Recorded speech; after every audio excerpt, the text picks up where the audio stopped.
Bus ഇടിച്ച് മരിച്ച നെല്ലിക്കൽ പൊയ്കയിൽ അന്നമ്മ കുര്യാക്കോസിൻ്റെ സംസ്കാര ചടങ്ങുകൾ തിങ്കളാഴ്ച രാവിലെ നടന്നു. ചിങ്ങവനം സെന്റ് ജോർജ് ദേറാപ്പള്ളിയിൽ നടന്ന സംസ്കാര ശുശ്രൂഷകൾക്ക് ജ്ഞാനായ സമുദായ മെത്രാപ്പോലീത്ത കുര്യാക്കോസ് മാർ സേവേറിയോസ് മുഖ്യ കാർമ്മികത്വം വഹിച്ചു. പതിവായി കുർബാനയിൽ സംബന്ധിക്കാൻ പോകുന്ന പള്ളിമുറ്റത്തേക്ക് അവസാനമായി അന്നമ്മ എത്തിച്ചേർന്നപ്പോൾ കണ്ടുനിന്നവർക്ക് കരച്ചിലടക്കാൻ കഴിഞ്ഞില്ല. മകൾ സജിനിയുടെ ഭവനത്തിലെ ചടങ്ങുകൾക്ക് ശേഷം 12 മണിയോടെയാണ് അന്നമ്മയുടെ മൃതദേഹം വഹിച്ചുകൊണ്ടുള്ള ആംബുലൻസ് പള്ളിമുറ്റത്തേക്കെത്തിയത്. ഉറ്റ ബന്ധുക്കളും അയൽക്കാരുമായ നിരവധി പേരാണ് അന്നമ്മയെ യാത്രയയക്കാൻ പള്ളിയിലെത്തിയത്.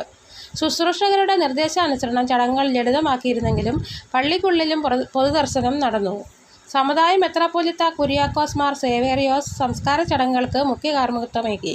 ഞായറാഴ്ച രാവിലെയാണ് അന്നമ്മയുടെ മരണത്തിനിടയാക്കിയ ദാരുണ സംഭവം നടന്നത്.